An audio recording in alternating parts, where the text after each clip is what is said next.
Assalamu alaikum students. How are you? I hope you all are fine. I'm going to teach you English of grade 4, unit 2, lesson number 3. It's from progressive book on page number 10 and 11. These two pages are included. Our today's lesson is turning on the tap. This article is all about importance of water. It depicts the village life of Ethiopia. Before get to the topic, I want to give you a background knowledge of country Ethiopia. Students, have you heard this name before? Okay, this country is in Africa. See the map of this country? It is surrounded by Somalia, Kenya and Sudan. Ethiopia is the second most populous nation in Africa. However, it is also one of the poorest country. Like many other African countries were colonized by British.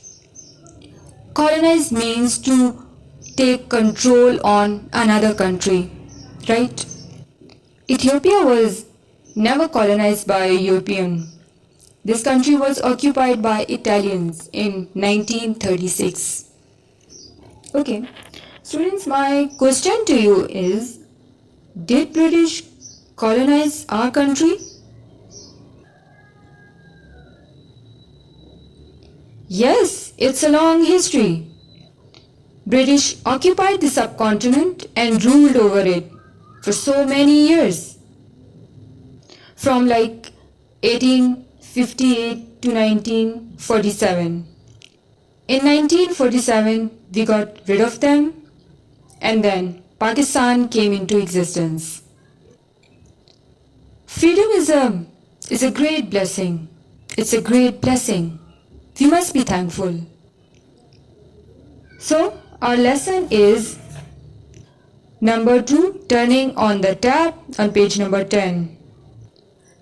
Tap means flow of liquid from a pipe.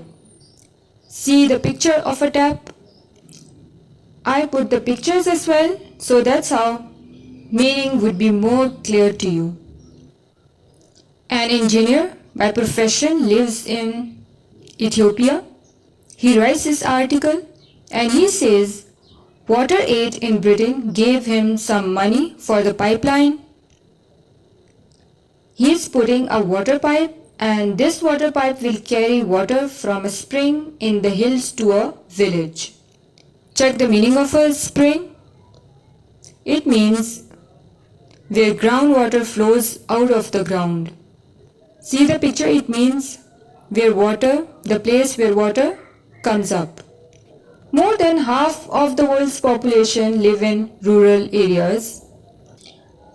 The writer of this article further says, the villagers of Ethiopia have to walk 11 kilometers.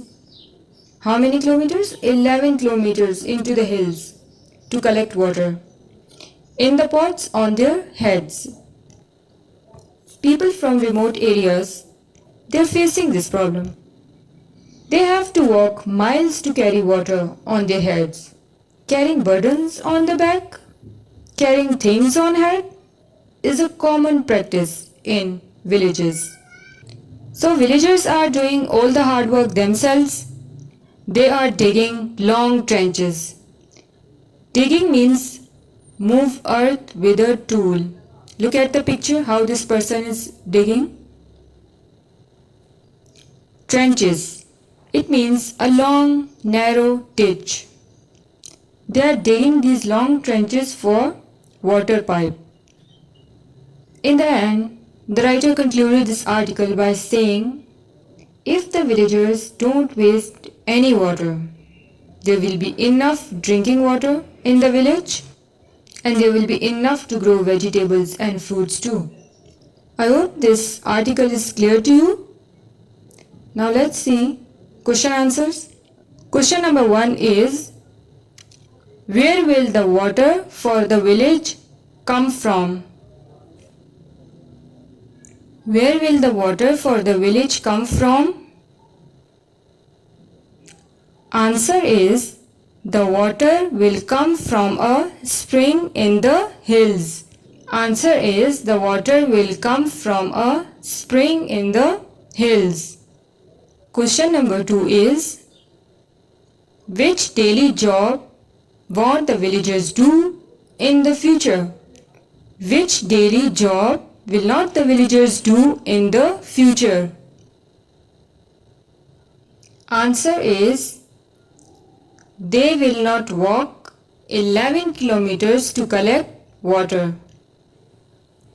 They will not walk 11 kilometers to collect water.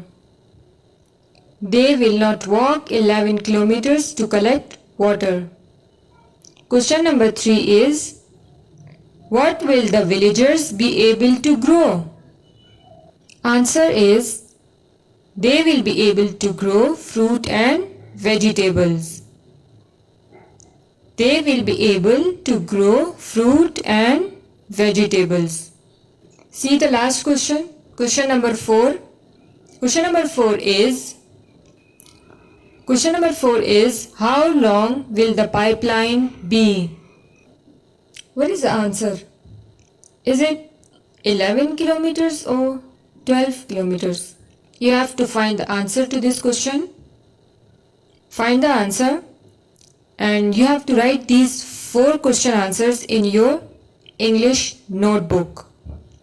So in this article, writer explains the sufferings of village people in Ethiopia and importance of water.